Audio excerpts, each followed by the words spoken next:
धर्मका खोलोडेका धर्मगुरुहरूलाई म यो कथित वर्गका जो धर्मगुरुहरू छन् के भन्न चाहन्छु भने एउटा चाहिँ सार्की दाइले जुत्ता सिल्दिन्छ खुट्टा कति सेप भएर रहन्छ, एउटा दमाई दर्जी दाइले कपडा सिल्छ हाम्रो कस्तो सुन्दरता बनाउँछ, हाम्रो सुन पसलवाला दाइहरूले कसरी सुन चाँदीका गहना बनाउँछ। अनि त्यस्तै गरेर विभिन्न शिल्पकार विश्वकर्मा समुदायले हरेक निर्माणका कार्यहरू मोबाइल, टिभी, रेडियो, घडी, गाडी, बाइक, विद्युत अनि त्यस्तै गरेर जिटिजेड विमान, सिप्यास र बरुणास र ठुल्ठुला बम समेत तयार गर्ने त्यो समुदायको त्यो भाइ जुन नासाको वैज्ञानिक भन्दा पनि अग्रपन्थीमा धर्मशास्त्र वेद पुराणले बताएको छ, उसलाई कुठाराघात गर्ने अनि आफू ठुलो हुनु खोज्ने यस्तो प्रथाको अन्त्य हुनुपर्छ। जस्तो यो संस्कारमा हामी प्रकृति पूजाको, गाईको पूजा गर्ने, सर्पको पूजा गर्ने, राँगा बोकाको, मसान घाटको पनि पूजा गर्ने, मरेको विश्वकर्माको पनि पूजा गर्ने, जिउँदो विश्वकर्मा भाइलाई लात हान्ने, उसलाई दुध दही दिए पनि गाई भैँसी रुखमा चढ्छन्। हाम्रो त चढेन, 421 वर्ष पहिलेदेखि हामी दिएर आएका छौँ। अनि त्यस्तै गरेर हरेक ठाउँमा पिछडाउने, कुकुर बिरालालाई दही दुध दिने, उहाँहरूलाई चाहिँ दही दुध खायो भने गाई भैँसी रुखमा चढ्छ अरे। खै यो चढेको प्रमाण देखाउनुहोस्, तत्काल म आफ्नो घाँटी काट्न तयार छु। होइन भने यस्ता विभेदकारी अनेकौँ ठाउँमा वेद पढे पनि बिग्रन्छ भन्ने, अनि पूजा गरे बिग्रन्छ भन्ने, तुलसी लाए बिग्रन्छ भन्ने, यो गर्नै हुँदैन। हामीले सम्पूर्ण काम गर्नुपर्छ। गीता गङ्गा छ गायत्री गोगोरु तुलसी दलम पूजा छ पञ्चदेवानाम हिन्दू धर्म छ लक्षणम। हामी सम्पूर्ण वैदिक हिन्दू सनातन धर्मावलम्बी हौँ। सबैले जनेउ लाउनुपर्छ, सबैले टुपी राख्नु सिका राख्नुपर्छ, सबैले घर घरमा तुलसी रोप्नुपर्छ, अनि सबैले शालिग्राम पुज्नुपर्छ, बरु हत्या हिंसा माछा मासु बन्द गर्नुपर्छ, मद्यपान धुम्रपान जाँडक्सी यस्ता सेवन गर्नु हुँदैन।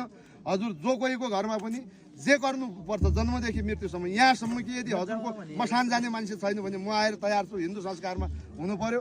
यदि कुनै शिल्पी समुदायमा क्रिया बस्ने मान्छे छैन भने म यही सभाबाट घोषणा गर्छु, पटक पटक भने म आएर गरिदिन्छु, तर धर्म परित्याग गर्नु भएन।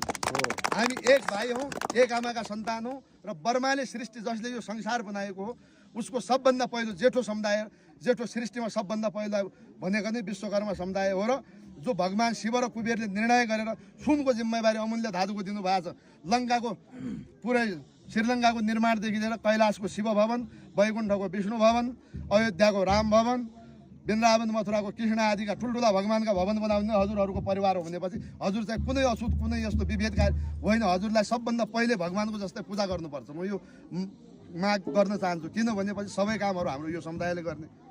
अनि बनाएका चिजहरू त्यो गजुर त्रिशूल यो बाला मुनडा जे जति छन् हामीले एउटा जब यो ब्राह्मण धर्मका खोलोडेका गुरुले त्यहाँ पानी छर्दाखेरि राम्रो हुने, उहाँ जान्न पाइने गर्भगिरीसम्म जबसम्म बनाउँदाखेरि उनीहरूले एउटा सुयो बनाउन नसक्ने कति कति राम्रो मूर्तिहरू बनाइदिन्छन्। यस्ता शिल्पकार यस्ता मूर्तिकार एउटा उपाधि पाएका यिनै सुनार परिवारहरूको मैले सर्च गरेर हेरेँ त यहाँको वशिष्ठ गोत्र रहेछ।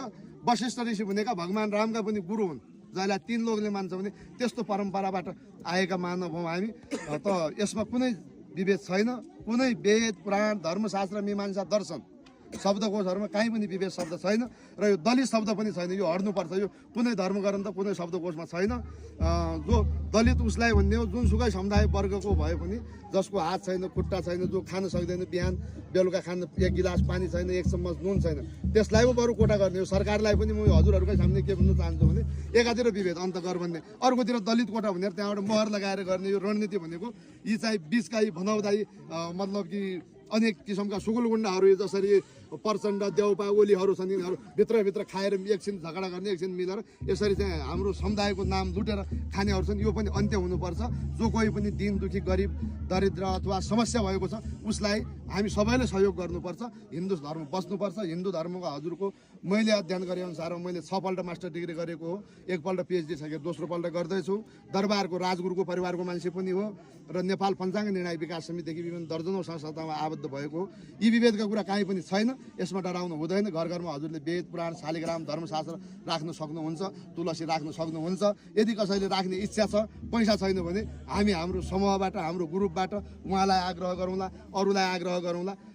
हजुरको अवश्य पनि सेवामा तयार हुनेछौँ। मात्रै हिन्दू धर्म बस्नुपर्छ, विभेद हुनु हुँदैन। यही माग गर्दै म यहाँबाट बिदा भएँ। धन्यवाद।